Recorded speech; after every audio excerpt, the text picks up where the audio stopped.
Hello, everyone. This is Gene Quinn. Thank you for joining us here today for a portion of your Thursday. We have a very exciting webinar today, a special 90-minute version. And as most of you undoubtedly know, yesterday was the 5th anniversary of the Supreme Court's decision in Alice versus CLS Bank. So that's what we're going to have on tap for us to discuss today. And we have the ability to give you 1.5 credits of CLE for joining us today. And we've been approved for that CLE in Virginia, but as an approved jurisdiction, Virginia has reciprocity with many jurisdictions across the country. So you should be able to get CLE credit for this for the full 90 minutes. So got a lot in store today, so let's get started if we can. First, I'd like to, of course, thank our sponsor, LexisNexis, for making this possible. Without LexisNexis sponsoring and being such a good partner for so many years, bringing this webinar series to you would simply not be possible. So thank you to LexisNexis for enabling this webinar series. Now, you can access the slides. We don't have a lot of slides here today because we're going to keep it really conversational and focus on the content, but we do have the materials that you will need to go along with the CLE credit, which you can download right now on the GoToWebinar control panel. If you look for the handouts tab on that GoToWebinar control panel and click on handouts, you can download the right now to your computer at the moment. So if you're interested in today's webinar, perhaps you might want to join us next week in Arlington. We'll be talking about this in Arlington Live. We have a program next week on 101 and Alice, and LexisNexis is also a sponsor of that as well. So you can check out IP Watchdog for more information on that as well. So let's get to the nitty-gritty here today right now.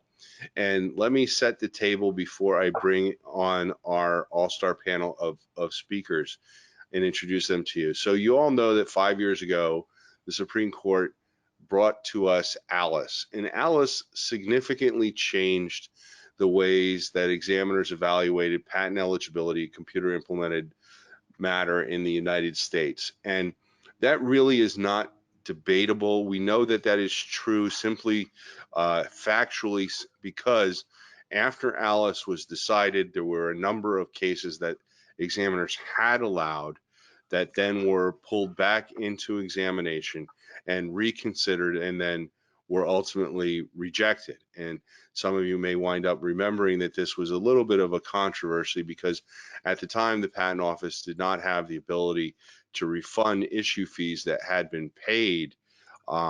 So these people who had already paid issue fees had allowed patents, and now we're not going to ever be able to get those patents. So Alice did dramatically change the landscape, at least with respect to computer implemented inventions. It brought to us the Mayo framework in the software space. And today there still remains a great amount of uncertainty with respect to where we are. The Patent Office has created guidelines, and we're going to talk about that with Commissioner Drew Hirschfeld today.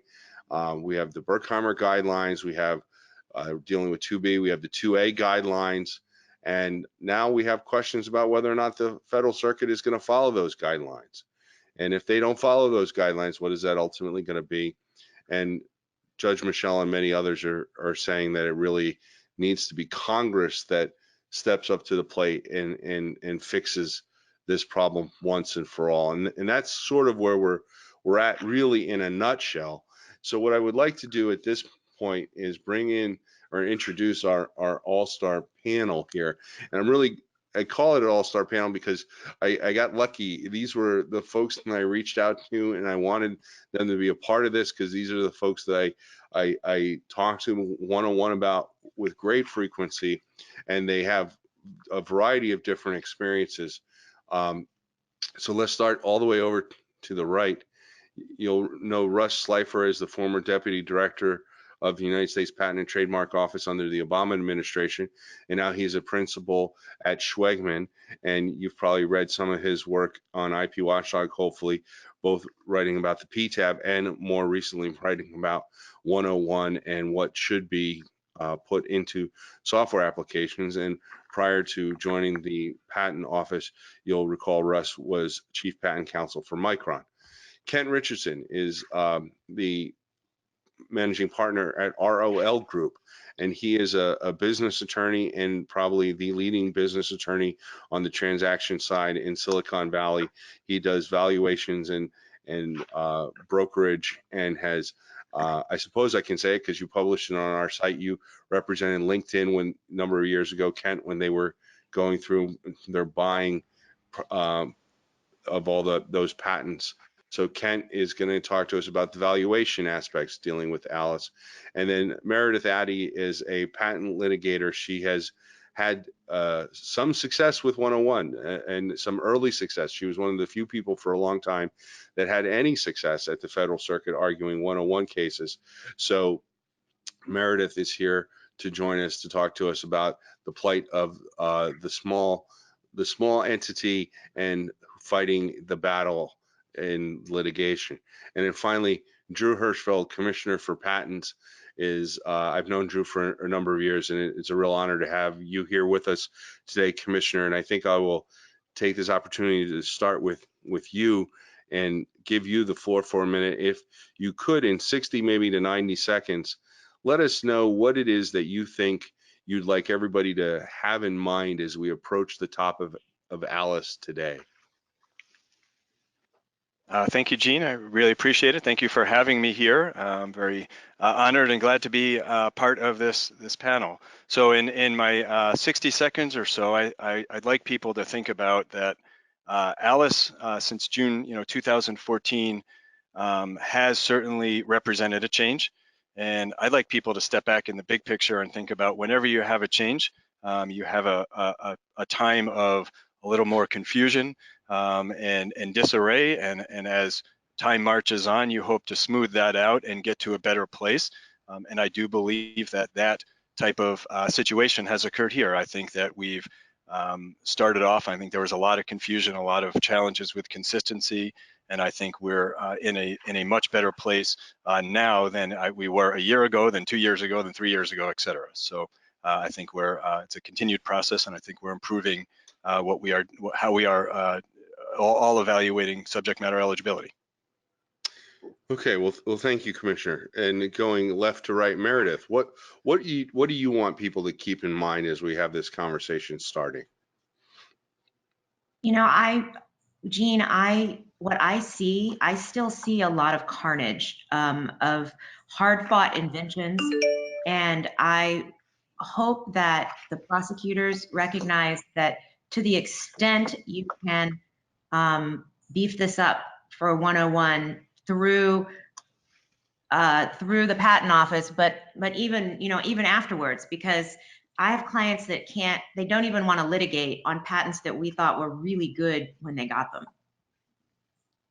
And that's really very unfortunate. And I think that goes back to the whole uncertainty issue. And in Kent, I know we were just at IPBC in Boston, and there is uncertainty, but maybe on the business side, the valuation side, maybe it's not as bad. Well, and I think what's happened actually is, one thing, so I've been practicing for 25 years, and one thing that I have seen is patent attorneys and prosecutors, litigators are really good at adapting. We complain a lot about it, but we're really good at adapting. And what we see in the patent market is there was an impact from the Alice decision, but it's pretty much been gone. It's pretty much gone out of the market. There's still some impact on price, but software patents are still the highest price. They still sell at the highest rate. And I think that's important to understand, because how we feel about Alice is, we find it frustrating. We've all had clients that have been basically hit very hard where they've had to abandon patents. But the market is telling us that, okay, maybe it's not quite as bad. And maybe it is the case that we have figured out our path. we as a profession have found a way to move forward. Yeah, and I want to come back to that, because let's just put a pin in that, because I think a lot of people probably on the webinar maybe are going to disagree with that, and I know that I disagreed with that when we had this conversation just a few days ago, but I see where you're coming at, so more to come on that. But Russ, I want to bring you into this as well and give you your chance to set the table for what it is you'd like us to keep in mind. Well, thank you, Gene. I guess where I'd like to talk a little bit about is, what was the precursor to ALICE in the first place? We're looking at 5 years since the decision, but leading up to the decision, there was a lot of push for litigation reform. The thought that there was abuse, that broad patents were being used, there was no defense against them. And that really got the attention of the courts, and we ended up with ALICE. And it is a disruptive decision, and the Patent Office, as Commissioner Hirschfeld mentioned, it takes a while to distill that decision, understand the implications of it, come up with guidance to train all the examiners, let alone the prosecuting community. The fact is, the decision was in itself abstract, and we can talk throughout the discussion today about the impacts, because currently we still don't know the bounds, and the court has clearly said that they're not bound by the guidance. So while it's improved in the ability to get patents and the uncertainty is settled to some extent for the markets, we still don't know if any of the new patents that would be issued under the guidance are going to be enforceable. Yeah, and that really winds up creating potentially a whole new wave of uncertainty, and why I and so many others, and probably maybe all of you here today, hope that Congress can come up with some kind of a solution one way or another. So, all right, so with that kind of backdrop, now, Commissioner, let me bring up, you have a couple slides that we'd like to show so that you can go ahead and here's your slide deck. So if you would like to take off, and just so I can maybe set the table so the audience understands what's going to happen, because this is going to be a little bit different than some of our other webinars. Commissioner Hirschfeld is going to spend some time talking to us about the guidelines and the guidance, and what the Patent Office is doing. And then the panel will engage him with some questions and answers and some back and forth. And then we'll try and weave in some questions from the audio or from the audience as well. And then at the end, there's another segment that Commissioner Hirschfeld would like to talk about, and we'll do that round robin all over again. So, Drew, take it away, please. Okay, thank you very much, Gene. I am going to give some background and discussion about what has occurred in the last 5 years in terms of our guidance. I don't have any intention to actually get into a substantive discussion of the guidance itself. I suspect that people are very familiar with what we've done, but I wanted to focus more on the whys behind what we did and what went behind our approach and what went into the making of some of the guidance. So let me start with the first slide I have, and I'm going to apologize. Okay, I see somebody has advanced it, so thank you. So let me start with some of the background and just say we shortly after ALICE, when we were deciding what path to go, we were in this conundrum of knowing that we have a disruptive case, to use Russ Leifer's words from a minute ago, and one of the conundrums was not knowing necessarily what direction the courts were going to go after ALICE. So we took an approach in our guidance that came out in December of 2014, which we've called 2014 interim guidance. We took the approach to do a case law matching process, where we were telling examiners, when you have a situation in front of you that is similar to a decision by the courts that they've held to be ineligible, then you also have that same situation. And again, I know people are familiar that that's what we did, but going behind the reasoning of why we did that was because not knowing what direction the courts were going to go and having only a small subset of, Alice and then maybe a few cases shortly after Alice, it was very hard for us to do what we typically do, which is have some unified approach, not based on a claim to, claim to case law matching, et cetera, like we did here. But we thought that this was the right approach to make sure that we were sticking very closely to what the courts did, to make sure that examiners were not, and the office as a whole was not overextending what the cases said. And so we really tried to have examiners match their situation to the case law. And I do think that that was the right decision. I think it would have been very challenging for PTO at that point to have some kind of process other than matching to a particular case, given, as I said, we had just had a case with a significant amount of change. But the problems with that approach are that it's really not a long-term workable solution. If you think about that approach, what will occur is as more cases get decided and there are more potentially ineligible situations from the courts, examiners now have to be cognizant and aware of all of these cases. And I have 8,200 examiners. They all have differing backgrounds. They all, of course, have science and technical backgrounds. Some have law degrees, about 1,000 have law degrees, but the majority certainly do not.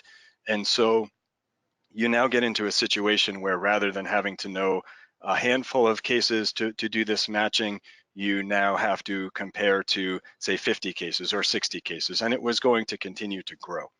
And that presents a problem because what happens is I think people summarize the cases and you start to go from a summary as opposed to the whole situation of what a case said. And so I think that case-by-case matching served its purpose when it was needed right after Alice. And I believe, again, it was not really workable in the long term. And that brings me to the guidance of January 7th, just a short time ago, where we took a very different approach from that case law matching approach. And again, I'll just mention very briefly what we did, but we grouped the abstract ideas into certain buckets so that we really tried to define what an abstract idea was rather than asking somebody to look to specific cases.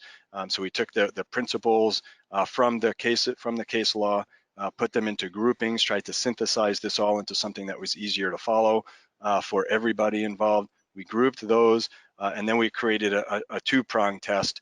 Basically, whether you have an exception or not was the first part of that prong, and if you do have an exception, do you have a practical application of that was the second prong. We felt that was a much better long-term approach than the case-by-case matching situation that we had started originally. And again, I don't think it's a good use of all of your times to go over the specifics of what we said in the guidance. I thought I would actually spend some time because I've been asked a lot about it, and I find people are interested in it, about how we actually created the guidance and what process we took. So when Director Iancu came to PTO, I will tell you the first conversation he and I ever had after hello was about new guidance and his desire, and quite frankly, my desire also, to have guidance that was more easy to follow and could have more uniform results. And so we definitely set up the priority to have this guidance. What we did was we created a very small team of people. When I say small, remember we're about 13,000 people at the office. So small maybe isn't 2 or 3 people. It's more along the lines of 9 to 10 people. But we tried to get representatives from different areas of the office, like patents, of course, the solicitor's office, the front office, and others in a group to start to consider how we can get away from this case law matching approach and what would make sense moving forward. To make a long story a little bit shorter, we basically spent 8 months where we had frequent meetings to discuss process forward. We spent a lot of time evaluating case law, and we also had a single person, June Cohan, for those of you that might be familiar with her, who was drafting and receiving the feedback from the group and helping to move the discussions forward, taking something from a concept to how it would look in reality in terms of practice. And we spent about 8 months to go from essentially not having any approach to first we really focused on is actually we developed things backwards as it worked, but started with the practical application, felt comfortable with that, and then moved back into the abstract ideas and started to bucketize those, as I mentioned previously. Once we had a general approach to that that we were comfortable with, what we started to do, and by the way, I should say that we spent a lot of time going through case law, spent a lot of time with back and forth discussions. I know people ask me all the time, I've heard rumors of an all-day Sunday meeting with the group. That is true. We did take a day, an entire day on a Sunday to work through some of these issues when you can step away outside of your normal routine and all the interruptions. So there's a great amount of effort that went into this. Once we felt like we had a construct that was workable and we were comfortable with, we actually took a step back, took all the federal circuit cases and started to run them through the test and the Supreme Court cases and just to see where would we all fall out. We did this as independently and to see if there was consistency. And we felt very comfortable after that we did have an approach that had more consistency. But then what we started to do is we started to widen the amount of people at PTO who were aware of the guidance and could opine on it and give us their feedback. So we brought in people from all over the agency and all different levels, including supervisory patent examiners, quality assurance specialists, judges, you name it. We tried to just continue to widen the group and get their feedback. And that was helpful for us to see was what we were trying to convey conveyed. And in many instances it was, in some instances it wasn't. So we made tweaks to the guidance, and we continued that process until we felt that there was a very good degree of repeatability and certainty in the way people would consider whether a claim should pass or fail in terms of subject matter eligibility. And I think that was a really good process. It was a long process, but I think it was well worth it. The other thing I'd like to mention about how this process is we actually took a lot of time, and more so than any other legal training that I've been involved with, to make sure we were prepared for the training itself. And so we created multiple training packages depending on whether you saw these one-on-one issues frequently or some didn't see them very often. So we had 2 different levels of training. We ran dry runs of the training, got feedback on the training itself, and made sure we were in a really good place to train examiners and managers and judges, and really made sure that training was ready to roll out to a degree that in my 25 years at PTO, I have not seen us take the care to do that. And I really appreciate that all were supportive of making sure we did the right steps forward here. And then we trained managers first so they could answer questions from their employees. We actually did this just before the guidance came out. And then right concurrently with the guidance coming out, we started to train examiners. So in a pretty quick high-level discussion, that was the process that took us from start to getting the guidance out. And of course, as we do with all guidance, everybody can see the guidance. So we make, and all the training. So all of our training materials are available on our website in the public for everybody to see. We of course had a comment period. If we could advance to the next slide, I can give you some feedback about the comment period. We did receive over 2,300 public comments. I will say that in my opinion, that is a somewhat misleading number because we actually had a great deal of comments come in that seemed to be cut and paste letter writing campaigns where people were forwarding something that you know, it was very similar to what others had done. So out of those comments, we had about 130 unique comments, and it's very hard to give you a summary in a short period of time of what those comments were. We, of course, will be publishing a response to all the comments. We're in the process of finalizing that now. But I would just suffice it to say that I feel in reviewing those comments that there was certainly a lot of support for the approach we took.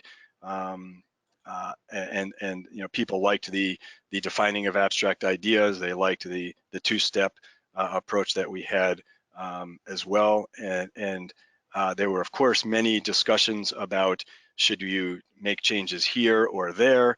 So I think, you know, I would say it was definitely positively received. People find the examples very helpful. People certainly gave us feedback about areas that they would make clarification. By the way, those areas are not consistent with each other in the comments, and that's no surprise to us. But I think overall, that should hopefully give you a pretty good picture of the feedback we received. The last thing I just wanted to mention is some next steps. We certainly don't believe our work is done at USPTO. We recognize there is a lot more. I hear from the public and examiners constantly about more examples. And so we are certainly in the process of creating more examples to come out with.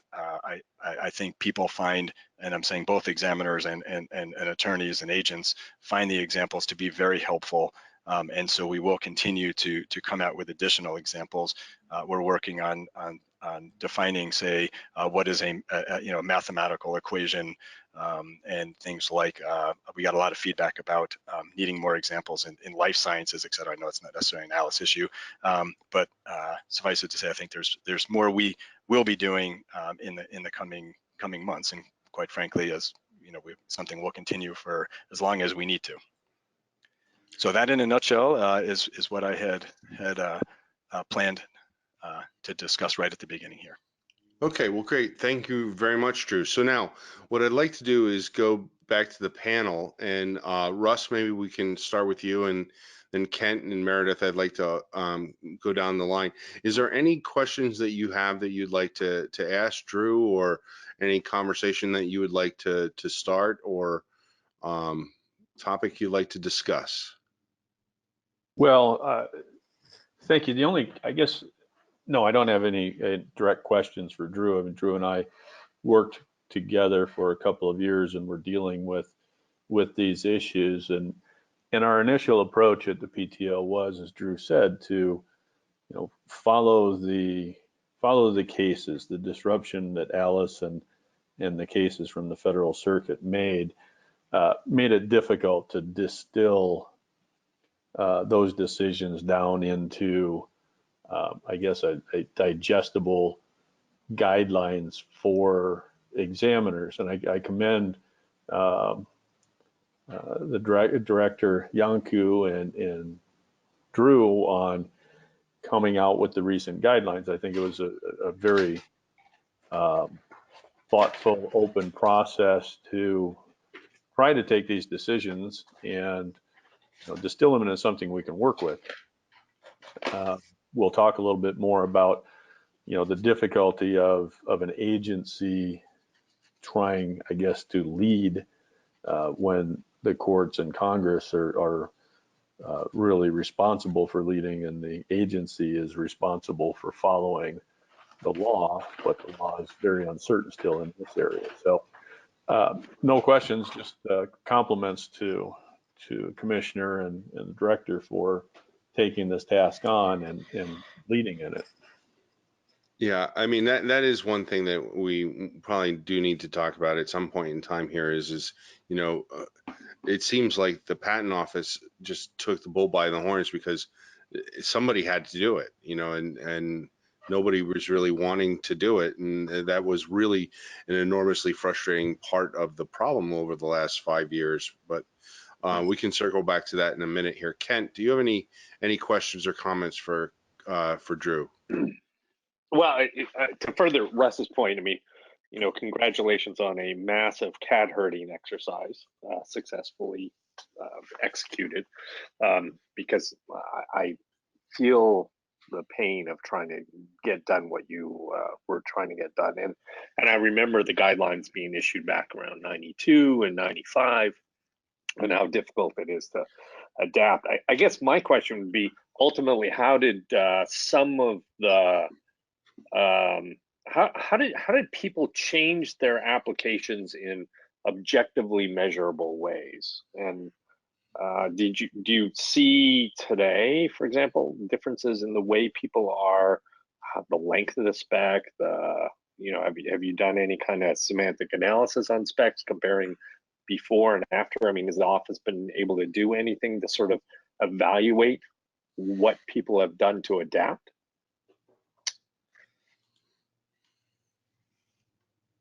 So we constantly do look at that. I'd like to say, since we're talking about the process, before I answer that question, I'd just like to mention that in the small group that we started with was Director Yanku himself, and I will tell you that he had input from everything from philosophical approach to line edits, and he was engaged in the process from the start to the end, which I think was extremely helpful for the rest of us. Of course, you had me in there and Bob Barr, who's Deputy Commissioner for Patent Examination Policy and Solicitor's Office. But having the director literally right in there with us all, including that 8-hour Sunday, was really helpful for keeping this moving forward. Anyway, to the question that was asked, well, one of the conundrums that we have is when there's a change, the cases, a change to our guidance or a change in the law, the examiners for many months after are actually examining applications that were filed well before the legal change. I know that's an obvious statement to make to everybody, but it does make it somewhat of a challenge for us to get a handle on how people are adapting. That being said, we are certainly seeing that people are adapting. I think there's a big picture adaptation that has been going on since the creation of the PTAB, and that's not an Alice issue. And that's it used to be that people wanted the broadest claims they can have at all cost, and what you can get by the examiner was the game you played.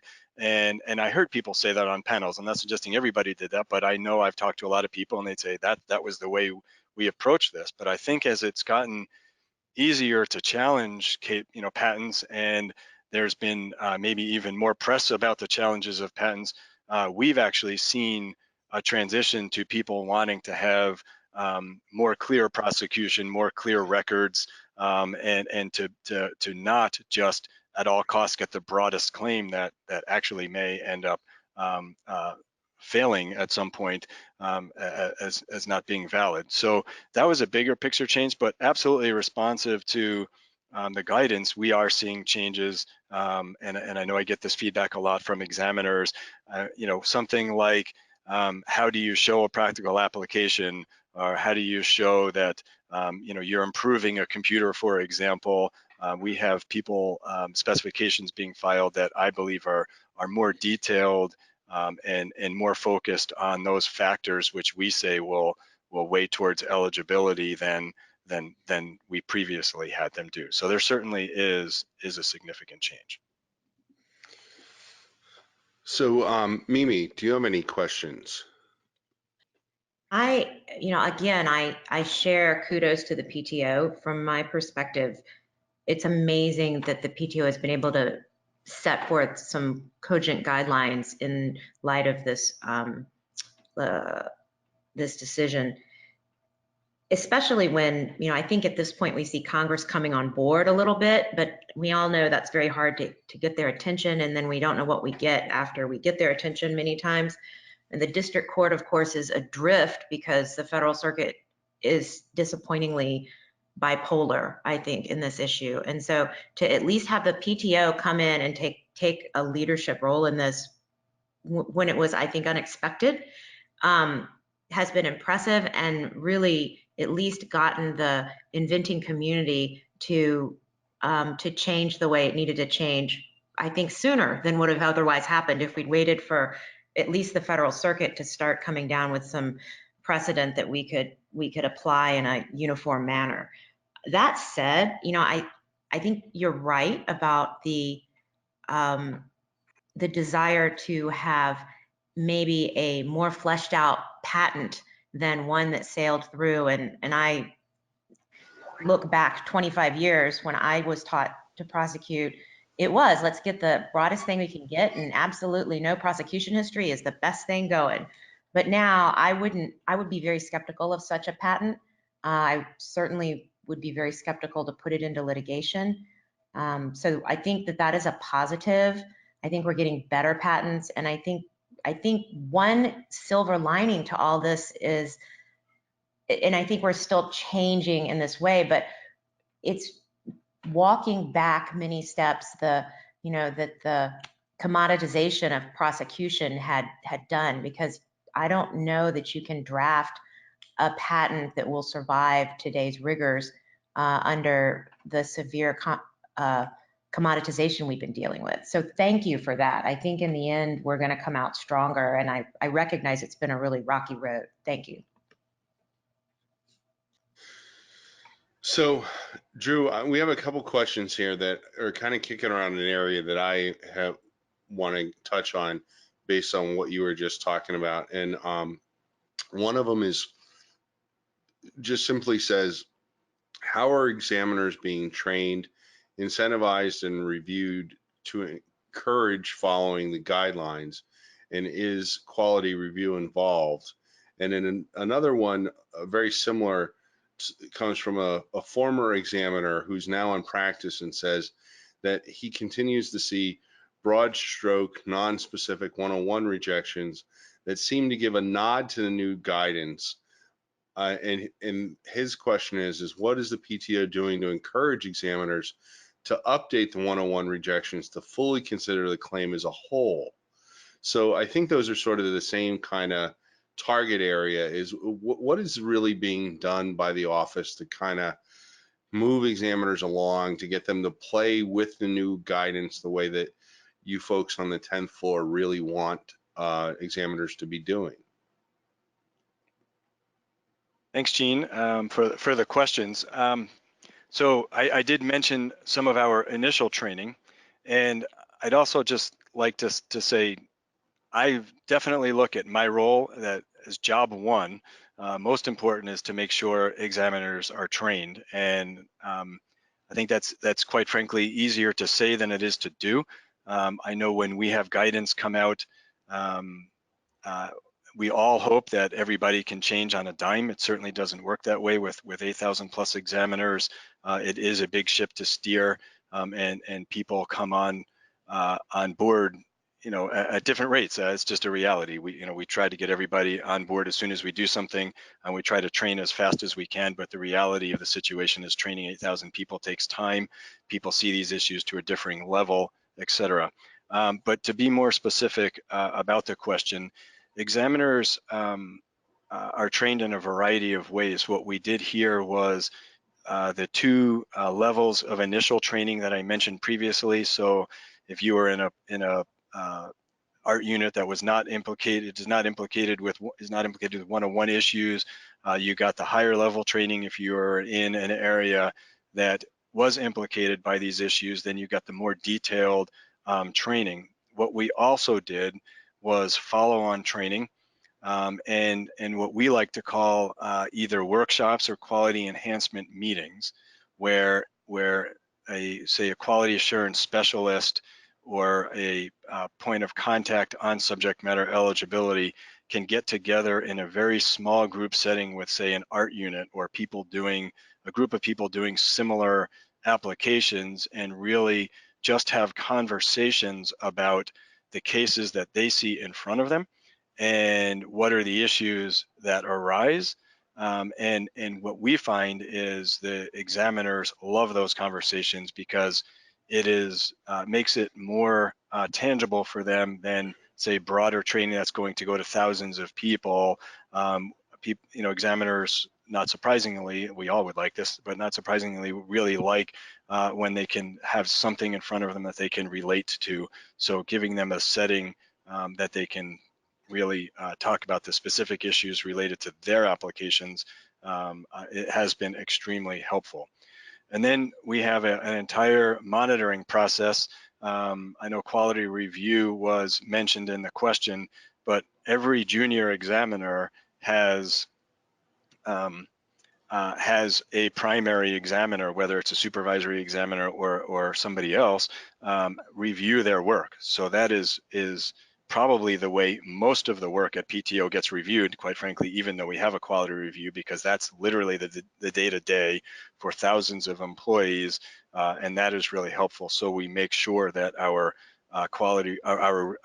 trainers are very well versed in what needs to be done. Then, of course, we do have a quality review program which randomly samples applications throughout the core. This is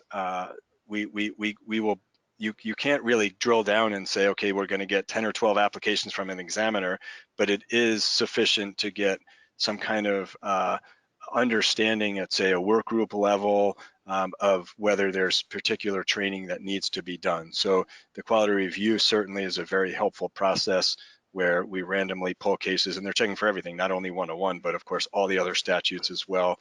And so that really is the basis of how we train all of our examiners. So we have a few people coming up with another question that, I guess I had not really anticipated, but it raises the question about whether the PTAB is really bound by the guidance. Now, I thought that the PTAB was bound by the guidance and that they were actually following the guidance, but I'm getting a number of people sending me messages saying that at least in some cases, and maybe it's dissents, but there are suggestions that by some PTAB judges that the guidance is not binding on the PTAB. And I don't know whether you can tackle that, Drew, because or maybe you can even tell us a little bit about where the hierarchy goes, because I know I don't think the commissioner's office has direct responsibility for the PTAB, but I do believe you're a member of the Presidential Opinion Panel. So maybe this is blurring a number of lines, but if you could address that in some way and kind of sort that out for us a little bit, that might be useful. Yeah, I would be happy to address that, and obviously, as Commissioner for Patents, the PTAB is intentionally kept separate from me. You want them to be separate bodies, so to speak. That being said, this is the first time, to my knowledge, that we had a Federal Register notice about new guidance, new legal guidance that says examiners and judges will follow this guidance. So if you go back to that Federal Register notice, you'll specifically see that judges are mentioned as well, not just examiners. In the past, it's been examiners only. So I am very comfortable to say that just like examiners are supposed to follow the guidance, so are our judges. So we all work for this agency. This is this agency's policy. We are one agency, so we are all supposed to be following the guidance. Now, Gene, you mentioned the Presidential Opinion Panel, which I am a member of. That's for people who are not aware, is a very new construct. We've heard two cases so far where you will have the director of the agency, the chief judge of the PTAB, and the commissioner for patents comprise panels or our designees. And in the cases we've done so far, it's been us. And we will hear cases that will ultimately be precedental opinions binding on judges. We are looking at certainly whether we should be taking any 101 cases. We haven't yet. We've taken a few other cases, but it's something we're actively considering. But regardless, whether or not, just to be entirely clear, whether or not the Presidential Opinion Panel takes any subject matter eligibility cases, the guidance is absolutely binding on all of us at the agency. That's what I thought. So now Russ and Kent, I'd like to bring you guys into this too, because I think one of the questions that I think is really, and I don't know whether the word is bothering people or concerning people. I don't know what the right word is, but you hear it whenever you talk to people and you're out and about at these events and conferences and people are chatting, is, and maybe I'll speak just for myself. I personally think that the guidance that the patent office has come out with, both the Berkheimer 2B and then the 2A guidance, makes all the sense in the world. It is a framework that we can work with, that examiners, if they follow it, we can get to a good resolution. It's maybe not perfect, but it is a goalpost that we can achieve. We can kick the ball through. We know where the goalpost is. Um, it seems as if the Federal Circuit doesn't necessarily believe that that's where the goalpost is or should be, or that maybe the goalpost is abstract to begin with. I don't really know what they think. I'm not sure that they know what they think. And other than that, they don't seem to be bound by that, which creates all kinds of uncertainty moving forward. And so, Russ, I think, not to put words in your mouth, but I believe that some of the writing that you've done have focused on that being a real concern. And then Kent, when I had previously been about ready to say that I thought we had gotten to the point where we kind of knew what we needed to do to get these patents through. And I think we are, but if the Federal Circuit isn't going to play ball, I wonder what that all means. So I know there's a lot there. Russ, I'd like to turn to you first, and Kent, I'd like to get your reaction. So one thing that I do want to mention before I answer that question is just, if we're trying to look at a silver lining and saying that improved quality, whatever that might be, or narrower claims as a result of this are a good thing, which is kind of the adaptation that Kent was mentioning. The Alice patent was 137 pages long, 60 columns of text, 101 pages of drawings. I question whether, when that was written in the early 90s, that wasn't outside of the box anyway on its detail. But to the question that you posed, the problem is when you come up with guidance for examiners and for the public and filing patents to rely on, and the guidance as it's laid out is clear, it's easy to follow, but it's absolute. It basically says the law is settled in this area, and here's what you need to do to abide by the law. But the law is not settled. I mean, the court specifically the Federal Circuit came out in the Cleveland Clinic case and said, we are not bound by the PTO's guidance, even though we respect the PTO's expertise in matters relating to patentability, including patent eligibility. And then literally, weeks after the patent office issued these guidance, the charge point case was decided. In full disclosure, I filed an amicus brief supporting that the charge point decision be reheard en banc because I think it's completely wrong. But in that case, the claims are directed to a charging station for an automobile. And the court, I felt, twisted itself trying to go all the way back to the Morse decision by saying that in fact, this was in the Alice decision too, that the primary concern for the judicially created exceptions here in the abstract idea is exclusion, excluding the fundamental building blocks that are important to human ingenuity, which, if I digress for a second, is basically saying that the Constitution, by providing the patent system for Congress to create to promote science and useful arts, this was the court saying that, well, if we block some things, then it may not promote science and useful arts, which really should have been Congress making that decision. But nonetheless, in the charge point case, they concluded that preempting an entire industry's ability to use networked charging stations is somehow a fundamental building block, equating to an abstract idea. And I did write, and I purposely made it a little controversial, that basically that overrides the new guidance, because there's no way that an examiner could look at those claims and not, even if they did say somehow that it got to 2A, that it was an abstract idea. And the Patent Office has said that in there you're looking for methods of organizing human activity, mental process, or mathematical concepts.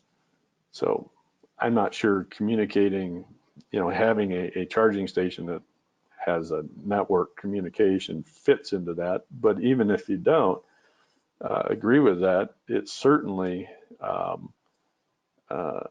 is a practical application and something more than communication. So, if that case stands, I think that, it has basically said, we appreciate what the Patent Office is doing to help people get their patents, but we're not bound by it. And I say you shouldn't rely on, feeling comfortable that, hey, I got a patent, but will it ever stand up in court? I'll leave it at that. Yeah, and I don't know what to say. I mean, I just, it's this three-headed monster. It almost seems like, you've got Congress that won't step up, or maybe finally is starting to step up. The Federal Circuit that kind of is, as maybe you were saying, is bipolar, and the Patent Office is just trying to figure out a way to explain to 8,500 people, most of whom are not lawyers, how to look at things that have no meaning. I mean, the Supreme Court continues to refuse to define the word abstract. I mean, it's just disappointing. As I said, to have guidance like this, the law has to somehow have been settled enough that you can rely on it. And we aren't there now. Whether Congress passes a new 101 and abrogates all of the prior decisions, and somehow those decisions don't continue to live and manifest themselves some other way into 112 or something, I don't know, because you never know what to expect. And the courts are still going to feel compelled to interpret the statute. That's where this all came from in the first place. So I don't know, whether what we get out of Congress, whatever kind of language and record that they put out, whether it will solve this or not, I don't know. But certainly having district courts and then the Federal Circuit working on this, I don't see that it's going to settle anytime soon, or settle into a framework that the guidance has. So I guess the last straw and hope is that somehow Congress would clear this up. But I'm optimistic, but I'm cautiously optimistic. Yeah. Now, Ken, not to just like go at this like in a way where we disagree, because I don't know that we necessarily terribly disagree. I think we would probably agree that there was a lot of the legacy cases just there's nothing you can do about, and Alice has forced things to become an awful lot better, people to be an awful lot more selective. But maybe to take the tact is, what are you seeing in the market? I mean, when you're looking at it from a business standpoint, if people are going to be drafting and getting patents that do satisfy the 2A, 2B guidelines that Drew has been talking about, that the Patent Office has put together, is that what the market wants? Is that what the market believes the future is going to be? Yeah, so it's a great question, right? So what does the market ultimately want? Actually, just a couple things that Russ said, and maybe just touch on them first and then talk about that. Russ pointed out, Alice had a lot of depth in that spec. Mimi was talking about how we can get, or people are being incentivized to draft more comprehensive cases, and we heard that from Drew as well. And I look at all this and I say, classic, when I look at Alice, I say, okay, bad facts makes bad law. All right, well, actually, maybe we had a decent set of facts here, but that's not a requirement that you get good law from that. And I think that's an important thing to understand, is that we are stuck with something that I profoundly disagree with as a way to test whether something should be patentable. This should have been handled in a 112 and 103 problem, and not this current test, which is like it's inapplicable. Like I even today, and I appreciate the guidance from the patent office, because it is at least much more comprehensible. But would I rather be just making people more accurately define what it is that they're claiming? That would be my preference, and then apply a more rigorous analysis on 103. Sure, I think that's a better way to handle this. I will tell you, from the market point of view, what happened is people ran away from any business process and really ran away from a lot of software patents. And I think there's a couple of reasons. I was on that panel in Boston earlier this week with Facebook, and Facebook has been applying something they call the eye roll test for their filings. And that is, and I kind of love this, because what they do is they say, we take it to an architect or CTO or VP of engineering, and do we believe they would roll their eyes if we told them that we got this patent? And if we think that they would, we don't file it. Now, what does that really get to? Well, now we have something that's got more depth to the specs than what I saw happening sort of post 2000. I saw people not putting much depth into their specs, filing cases, price of what companies were paying for a case. When I used to write them on a regular basis, that was sort of 1998. I got paid about $10,000 a case. Today, you get paid about $10,000 a case for the same case. That is about a 50% reduction in what people are getting paid to write the cases. And I think what's happened is, we see incentives for people to put in more depth into their cases. Hopefully, that's putting some leverage back into the negotiations with companies so that people are getting paid to do that. And from a market point of view, that's what sells. Things pass the eye roll test. There was more depth to the specification. The patent family was still open. There was pending cases in Europe, right? People are keeping their options open, because Alice can come along and knock out a huge chunk of your portfolio. You don't want to be the person who just paid $5 million for a bunch of patents and then found out that they're not worth anything. So buyers tend to be quite conservative and tend to be buying well within any of the lines. Nobody wants to get close to a line here, and there's you can see why, right? It's embarrassing to lose a bunch of money, and then it didn't solve your problem, right? If you needed these patents, and people often are buying patents to solve specific problems, and they didn't solve your problem can be much bigger than $5 million. So that's perspective on what's going on, what I see happening. I think the other thing is, going back to the PTAB, and I would love to do the same analysis. We did this analysis on Alice impact and didn't see that much of an impact, but I didn't do it against what happened with the PTAB. We know that the market fell and has fallen a lot since the PTABs come on, but we haven't done a full analysis. Mm. So, yeah.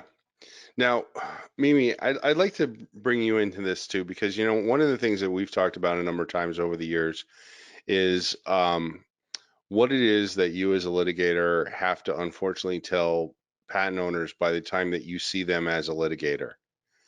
And there's a lot of things that you wish you had been able to tell them along the way that they could have done and put into their applications along Kent's line.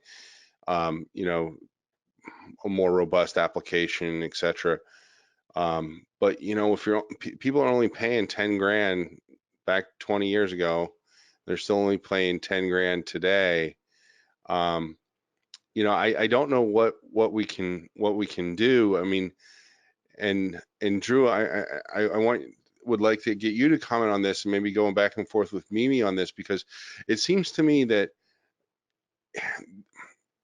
well, let me just say what I think. I think that sometimes people file too many patent applications and not enough good patent applications, and you would rather have more applications of greater detail than just more applications. Now, I understand that there you have to hedge your bets and that sort of thing, but just rushing to file applications that don't have the requisite information in them is not a recipe for success, certainly in this area. And you know, I don't know that I have all the answers, but I probably have a lot more questions. So, Mimi, do you have thoughts? And then Drew, I'd like to get your thoughts on that as well. Thanks, Gene. A couple of thoughts. First, this whole conversation to me could have been avoided if the Federal Circuit would have done its job when Alice came out. The Supreme Court is generally vague, and it leaves it to the appellate court to fill in the guidelines. And, the Federal Circuit decided not to do that, and it didn't do anything until late last year. And now it's got someone, depending on your panel, I was just going through all the Rule 36 dismissals or affirmances rather at the Federal Circuit on 101 in the last 6 months, and I was reading the briefs, and these are good patents, some of them, yeah. and it is insulting to me that the Federal Circuit won't take the time to do what I think they're supposed to be doing. And then what gets even worse is that now the PTO has come out with a rational way to do something that the Federal Circuit wouldn't do, and now they're saying they might not even follow it, even though they couldn't come up with something on their own. So a lot of this problem, I think, stems from that inflection point. The Federal Circuit should provide guidance to the district courts. They're not doing it. They should provide guidance to the PTAB and the PTO, and they're not doing it. And in fact, they're saying, well, we may not even follow what you have taken great pains to do because we haven't done our job. So enough of my rant. What do I want to see? As I've drifted in my practice from representing big companies to representing little companies, and many times looking for funders at this point, if you can't afford the Cadillac application, which we litigators really like to see these days, leave something pending. So I agree completely that less is more. Less number of applications with more detail gets you, I think, a more robust portfolio. But on top of that, leave something pending, because that allows the funders to look and say, well, if we've got problems, we can go back and fix these problems. And I cannot tell you how many really beautiful little portfolios I've looked at, but there was nothing pending. And the funders don't like to look at that. So that seems to me to be the most important thing that you can do. That, yes, is expensive, but at least it keeps your application going and allows you to fix maybe errors you couldn't see in the beginning. Right. Drew, do you have any thoughts on this? I just want to throw it out there because I know we're talking about law and strategy a little bit, and I know you probably can't comment on a lot of that stuff, but if there's something here that you can comment on, I'd like to give you the opportunity to. Thanks, Gene. I do have some thoughts. From my perspective, having seen patent prosecution from a little bit on the outside before I came to PTO, granted not for a long period of time, but then many years as an examiner, as a supervisor, and all the way to commissioner, I think that my thoughts on this are that I won't say more or less applications is better or worse, right? To me, what's important is the quality of each application and resultant patent. And I know quality is one of those words that's really hard to define, but the point that I'm trying to make is I think it's incumbent on the office and the public to be working together to have the best possible work product result from that. The strongest patent, the patent that's going to withstand challenges, the patent that is going to be able to be enforced. And I think it's incumbent on all of us. We're all in this together.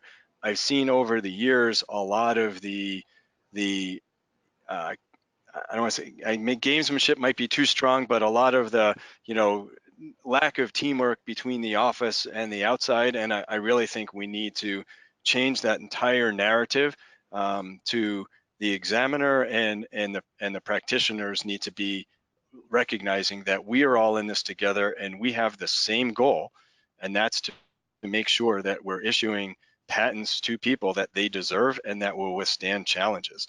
And I know that seems possibly overly simplistic, but I don't think it is, because I've seen many years of how do I get this by the examiner, or the examiner is not recognizing why attorneys need to do what they need to do and what their constraints are. So anyway, I'd like to see the teaming of the office and the public, so that whether how many applications we have, those applications result in the strongest patents possible. And I kid you not, Gene knows I was about 5 minutes late for this call because I was in with Director Yanku and Commissioner Dennison and our new CIO, Jamie Holcomb, a town hall where we had over 3,000 of our employees. And in Andre's opening remarks, he talked about the examiner's job is to make sure that you're helping that applicant move forward in the most productive way possible, helping them get a patent that is going to be able to withstand those challenges. And so I was sitting there listening to his remarks, very appreciative of that teaming approach. And I quite frankly, I am hearing that from the public as well. So that's some thoughts about applications. I also, if I can jump back to a previous point, and this is, I guess, related to charge point, but it's also related to any case decision. I think that I'm somewhat concerned when we say a singular case it wasn't decided the way people think some people think it should have been, that overrides our guidance, and the guidance is no longer viable. In charge point, I totally get it. The court thought there was an exception there. They disagreed on the facts. I can't imagine, and I don't think the court is saying that all communication networks are ineligible. So on the facts that were in front of them and what they heard in that decision, they came to a conclusion that there was an exception there when the office didn't during that examination. I will just want to share the perspective that there are many cases that we issue that the courts say shouldn't have been issued under all the statutes. It's part of the process, and we disagree very often with courts' decisions on the facts. And we don't, for example, when the court says makes a decision on, say, a 103 motivation statement that was different from what the office thought, and said, okay, there maybe wasn't motivation here where the office thought there was, or vice versa. I don't think we say, okay, no 103 law is no longer good anymore. So I think we need to see how this plays out. I guess a last point is I don't think that ChargePoint did not, I can say it more definitively, did not specifically address the guidance and say the guidance is no good. They on the facts in front of them made a conclusion and a determination that an exception existed where we didn't. I mean, it's really a differing opinion of the facts in front of us. Yeah. So maybe if you could just speak to him for a moment to the point where you kind of are going to, I guess, hold your powder a little bit and see how it develops, right? And you don't overreact. I mean, there are certainly big ticket cases like Berkheimer where things really do change and you do have to kind of pivot. But in a lot of the cases, you kind of have to wait and sit back and see how they shake out. And I think people will remember the one that jumps to mind right at the moment is it took the office about 3 years to give guidance on KSR after a number of cases had finally been decided by the Federal Circuit, so you could see where the court was going and you could discern the trend. So there's a lot of issues raised by that statement. One is to your last statement about the length of time to come out with guidance. That is the conundrum that we end up being in and this goes back to even right after Alice, when there is a significant change. What do? Do you wait and see how things flesh out? Do you come out with something knowing that there's iterations? And I think over the years, the office has had very differing approaches. I will tell you without hesitation that the way we look at it now is it is our job to be giving guidance. And we need to give guidance as soon as we can, and we try to move as fast as we can. But that being said, we fully recognize that iterations are needed. You'll notice, and Russ brought this up about interim guidance, or when you come out with guidance, it's an absolute statement of the law. We label everything interim because it's always going to evolve. There's really never going to be final guidance because we don't know where any of the laws, and this is 101 or otherwise, are going to change. So we do put everything as interim.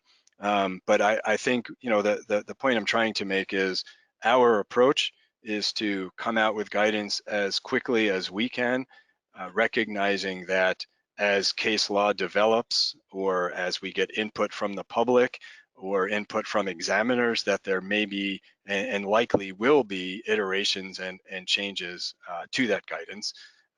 So I appreciate before that people were saying PTO's taken a leadership role, and I very much appreciate that, but I also think on some level that's our jobs, right? Our job is we've got to tell 8,000 plus examiners and all the people prosecuting with them what they need to do, and I do think that the approach we had with that matching made sense. I'll just repeat a little bit of what I said. It made sense at the time, but it ended up leading to inconsistent results as that case law developed, and I think the approach we have now has been shown to be much more consistent, and that's, to me, is part of the bigger picture iterations that are needed from the office.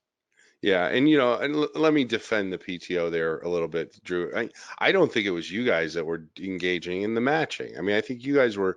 That was what the courts were doing. I think at some point in time, I think the reason why so many in the industry are giving the PTO props for doing what you're doing is enough is enough. We have to have a sustainable model that people can follow, and it's not. This stuff is innovation, and by definition, I know the Supreme Court doesn't like definitions, but by definition, innovation has to be something that's different. So you can't keep pigeonholing it. Oh, it's like this case or it's like that case. No, these are different. They're different by their very nature, and I think people are just very pleased that the PTO took the bull by the horns and were willing to do this. And so I'll get off my soapbox, but I know, Drew, you have, before we do wrap up, we're about to get ready and to go into the final 15 minutes here of the webinar. And I know you have one more slide that you'd like to present that we would like to talk about. Can we push that now, do you think?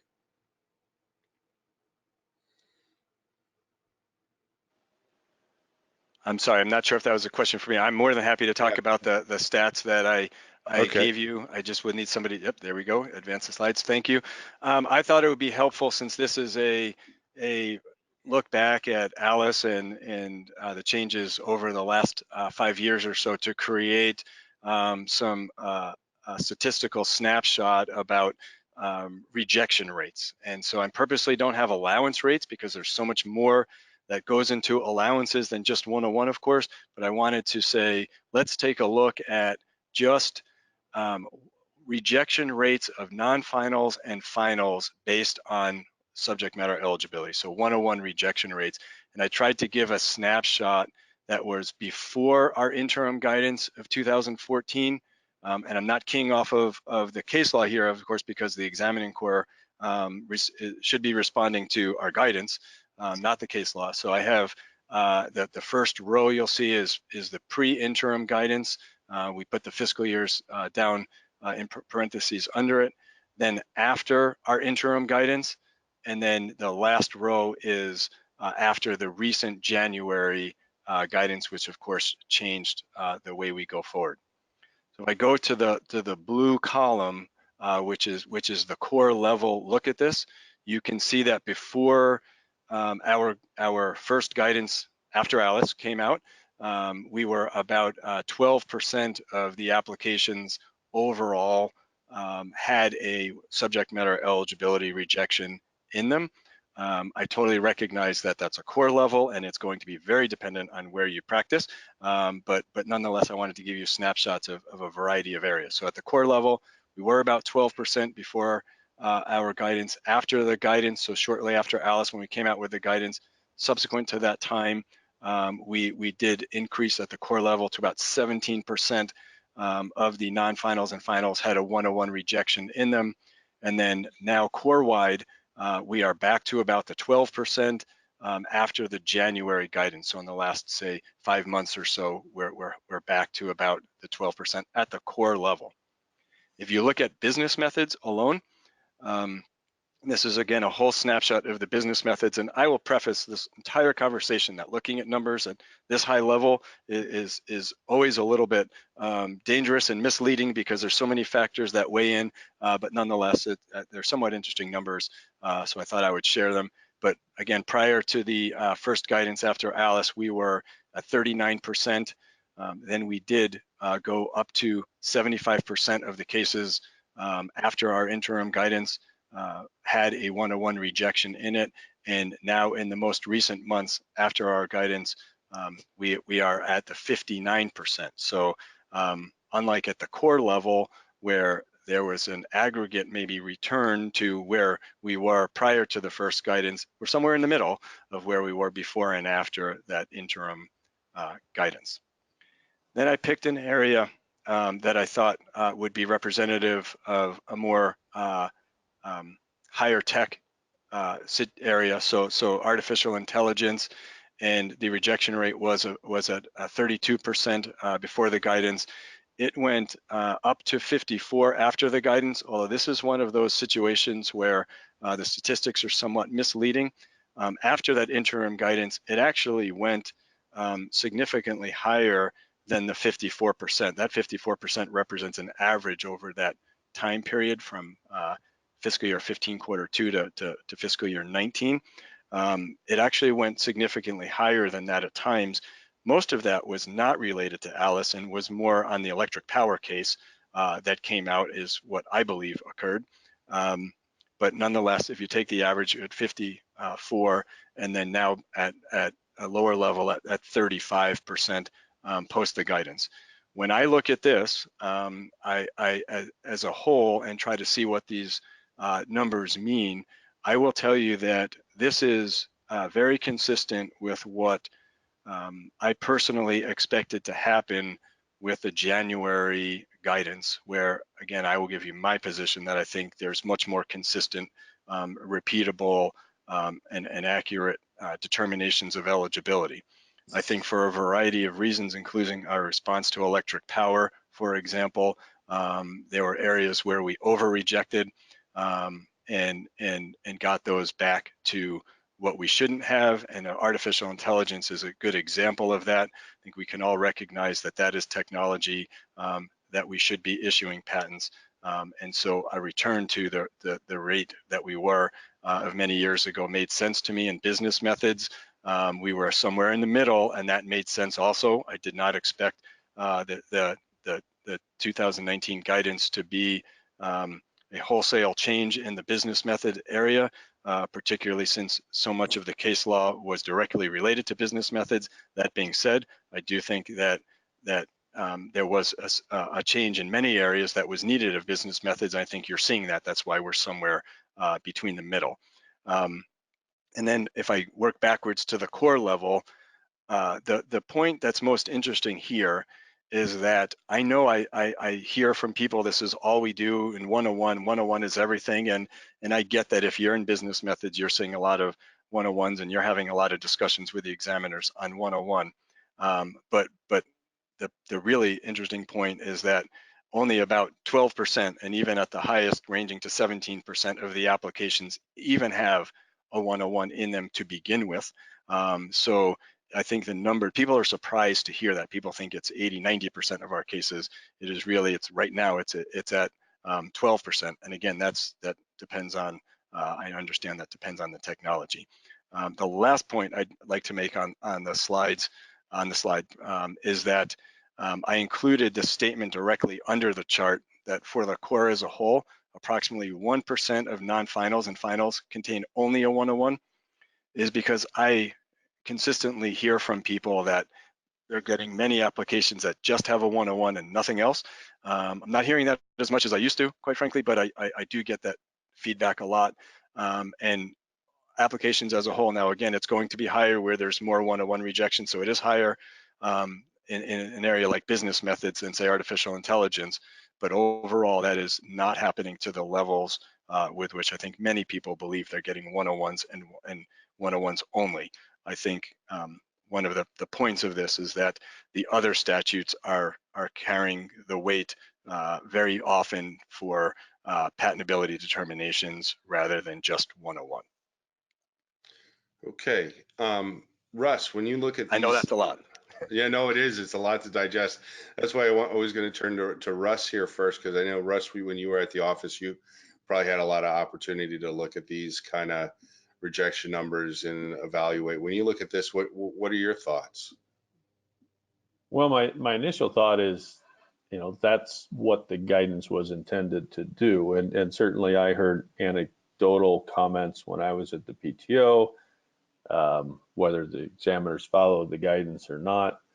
And the guidance that we had been providing really was, as we talked about earlier, focused on the case law as it was. And you know the diversity of the examiners, how some will understand that, some won't understand it. It's not as clear, and it is going to give you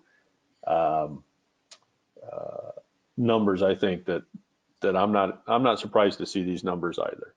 A point of clarification. I know I've been sticking the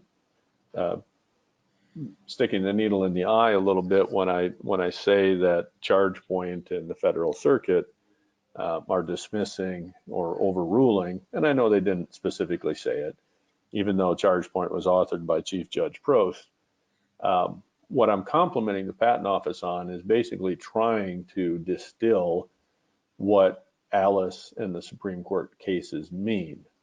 And that's what I mean. I give them credit for leading. They're leading in an area that I don't think the Patent Office is supposed to be the body that leads. Yes, the PTO has to have guidance that's understandable for their 8,000 employees and the public, but the guidance really distills the Supreme Court decisions, which I think was pointed out really should have been the Federal Circuit's job. And here the Federal Circuit is clearly saying, well, we appreciate the PTO's efforts to provide guidance to their employees, but please stay in your lane interpreting Supreme Court decisions, and what the metes and bounds of those decisions are is our province, not yours. Which I think, while these numbers show that the rejections in these areas are going down, I'm simply pointing out that while that's alleviating pressure on inventors and applicants, it doesn't necessarily, I think, mean that these cases will be any more survivable than before any of this. And so I know we're running low, so I'll end it there. Gene. Okay. Yeah. No, and those are the big questions. Drew, before I go into the wrap up here and start to give everybody the opportunity to give their final thoughts here, one of the things that I was wondering is, did the Patent Office think at all about whether or not the judicial exceptions even apply anymore? because in January, the Supreme Court issued the decision in the federal arbitration case, the Henry Shin case, that said that at least in that situation, there can be no judicial exceptions. So, I mean, I know that that's sort of a real, I'm told, a radical view by people who disagree with me, but has the patent office kicked that around at all? We really haven't, Gene.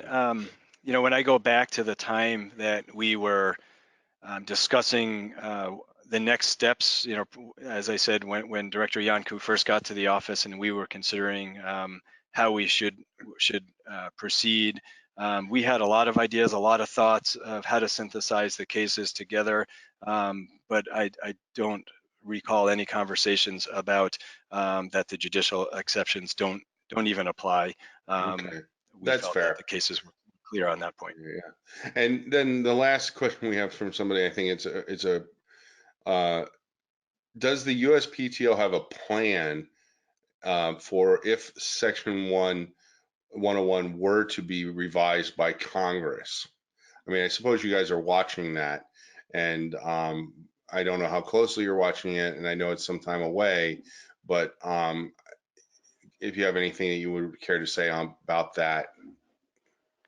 Sure. So first of all, we are certainly watching it. I mean, we have taken no official position at this point, but we are watching and monitoring the developments with the proposed language. As far as a plan, you know, I think the PTO has been put in the situation many times and will continue to be put in the situation that it has to be reactive and make changes to its guidance, and that is true for subject matter eligibility and all the other statutes.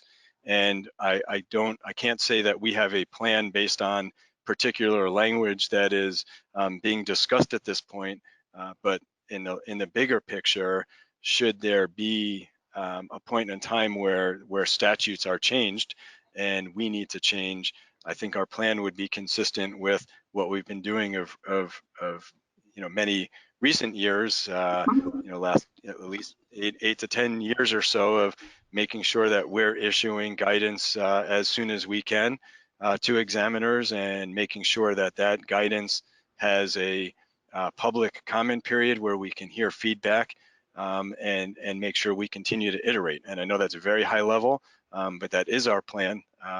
And it's interesting.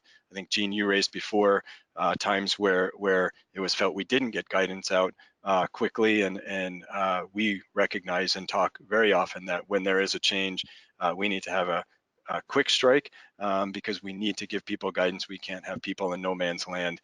That being said, this world we live in is always going to be iterative. Yeah, and I didn't mean to make it sound like that. I know I did probably, because I know that things have changed dramatically at the office. You guys are getting guidance out much quicker than you ever did before. But all right, so now it's time to wrap up. So in rapid fire, what is the one thing that you guys would like people to leave remembering today? Russ, let's start with you. Well, it's been 5 years since Alice. I think there's been great progress made in understanding it and adapting to it, understanding where the variables are. But without legislative intervention, I think we've got at least another 5 years of uncertainty in front of us. Oh God, I hope not. Kent, your final thoughts. You know, we adapt. We adapt, and we adapt fairly quickly. The market responds quite quickly. That doesn't mean that's good for us. I wish we didn't have to adapt. I think the biggest thing is when I advise business people about what's happening in the patent office, it is that it's not that I don't know what's really going on in the landscape, actually, not the patent office, but just in the landscape generally with patents. It's that it is unknowable what is going on, and that leads business people to dismiss the patent system as irrelevant. And so I would like, you know, that's important. Yeah, and that's a real problem. We need to do a conversation about that on a very high level, because I think that's a huge problem is the dismissal of the patent system as irrelevant because it's this black box. And that's unfortunate.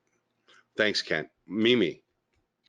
I echo what Russ and Kent said, and until we get to a more recognizable landscape, we're going to continue to have these problems. So PTO, keep doing what you're doing. You're the nice logical port in this storm, and I used to believe that Congress should not interfere, but I'm to a point where I don't think that we're going to get this resolved anytime soon unless Congress does take a shot at it.